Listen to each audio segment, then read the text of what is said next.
video we're going to talk about weapons lights and some considerations.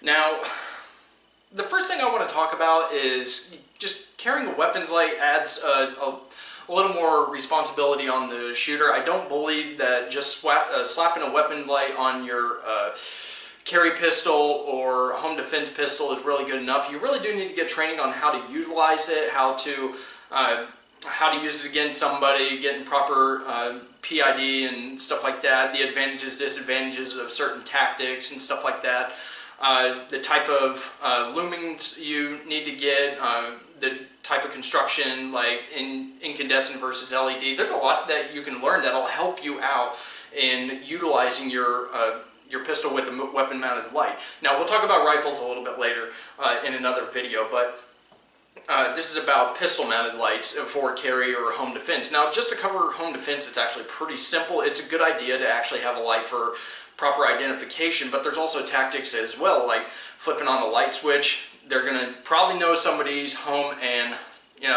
it'll allow you to get positive identification without really revealing your position, because they might not know where all the light switches are unless there's somebody you know, and then you're obviously in a bad condition. But there's different tactics like leaving the light on or doing spot checking if you have something, then flipping it on constant, like so, in order to engage a target. But for spot checking and stuff, that's more of the ninja type thing, like you're trying to sneak around and just do enough in order to identify something, but as if they're not going to know that you're there or whatever, you're going to make noise.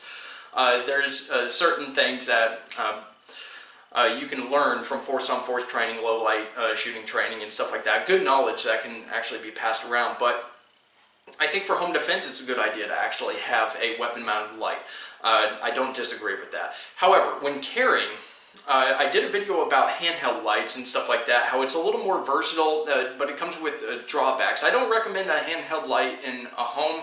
However, it doesn't, in my opinion, it doesn't really limit you against anything except for maybe hands-on, where you have to drop it and the gun to get hands-on or something like that. But typically, if you have a weapon-mounted light, you don't really need to, let go of it. It can help you with, punches or whatever strikes. And it doesn't limit you that much, because it's probably not going to be too much grabbing, especially from a retention position, using forearms as blocking and engaging. There's all these different tactics and ways to utilize that. So weapon-mounted light you can still get by with it. It may just not be that easy. So, for home defense, it's not really that big of a deal to have a weapon-mounted light versus a handheld. Either way, I think my opinion is that it'll do just fine.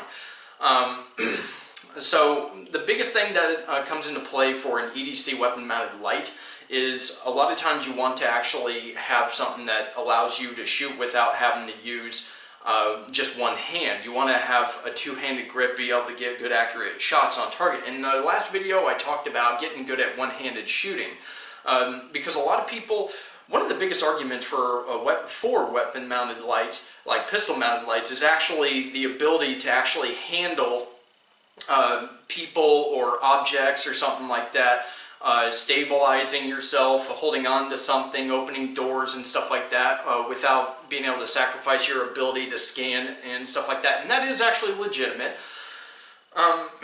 That's also a consideration a lot of people would put in a home defense. Like I said, you could probably get by with either way, whatever you're comfortable with, handheld or pistol-mounted light.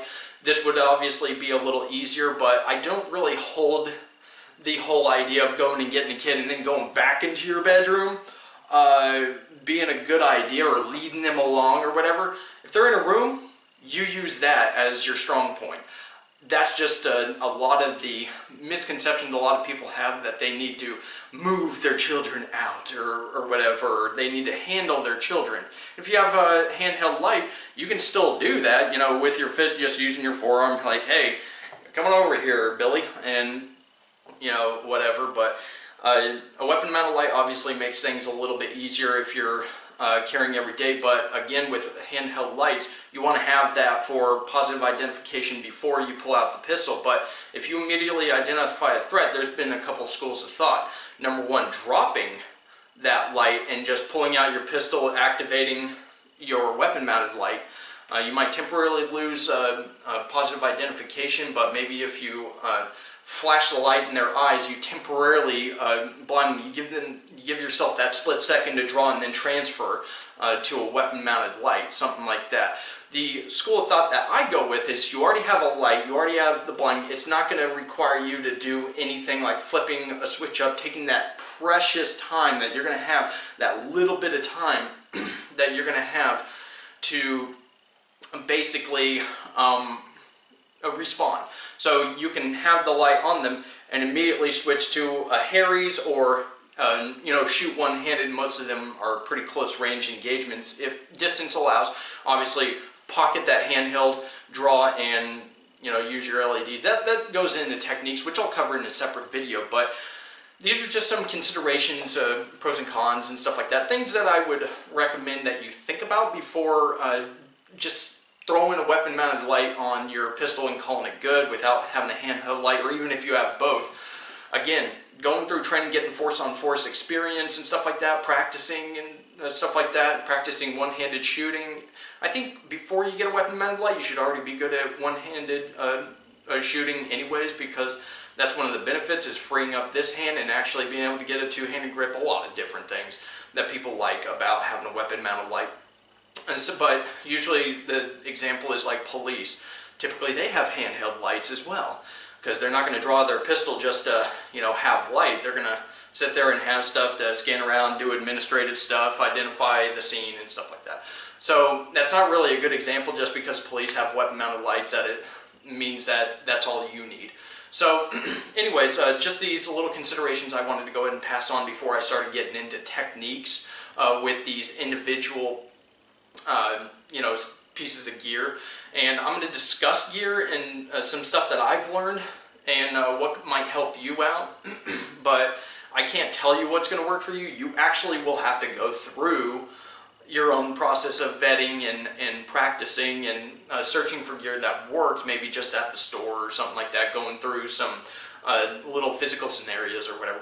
But again, that's going to be for another video. But thanks a lot for watching. Leave a comment below and share with your friends, family, whatever. Spread it around and tell people what you think, see what they think. And I'll talk to you guys in another video or in the comments. So you guys have a good one.